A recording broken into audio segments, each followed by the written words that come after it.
संजय राऊत बोलतायत, थेट जाऊया। हीच परिस्थिती आहे आणि त्यांच्या हायकमांडला महाराष्ट्राविषयी ही सत्यस्थिती कळल्यामुळे महाराष्ट्राच्या बाबतीत त्यांचे धाबे दणाणले। त्याच्यामुळे यादी जाहीर करतील नाही जाहीर करतील हे पुढले प्रश्न आहे। मुळात त्यांच्याकडून लढायलाच लोक नाही आहेत तयार। या परिस्थितीत अत्यंत गंभीर परिस्थिती आहे भाजपची देशामध्ये, जर कुठे असेल ते महाराष्ट्र। पण मग अशा कंडिशनमध्ये आपल्याकडे पण असं सक्षम उमेदवार नाही, नाशिक म्हणा किंवा आमच्याकडे आहेत ना।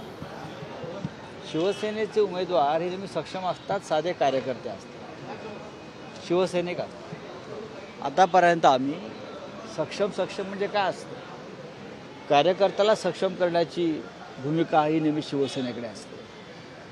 महाराष्ट्रातले आपण सगळे खासदार आमदार पाहिले असेल ते सगळे फाटके फकीर आहेत, ते 10 लाखाचा सूट घालून फिरत नाहीत।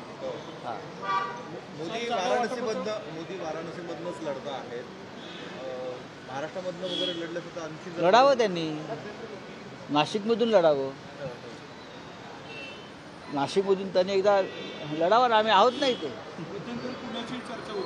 अहो महाराष्ट्रात सोपं नाही आहे, ज्या पद्धतीनं तुम्ही महाराष्ट्रामध्ये खेळ केलेला आहे सत्तेचा पैशाचा, तुम्हाला इथे महाराष्ट्रातील जनता टिकू देणार नाही। पण त्यांची यादी तरी दाखल झाली आहे, अजून महाविकास आघाडीच्या बैठकाच होत आहेत। नाही बैठका संपल्या, आता परत कुठलीच बैठक होणार नाही। पण मग तरी यादी अशा आहे की त्याबाबतच वेगवेगळ्या पद्धतीने मागणी होते, कधी काँग्रेसच्या जागेवर दावा करते, असं कधीही कोणीही जाहीरपणे कोणताही दावा केलेला नाही। या सगळ्या बाहेर कशा बातम्या उडतात मला माहीत नाही।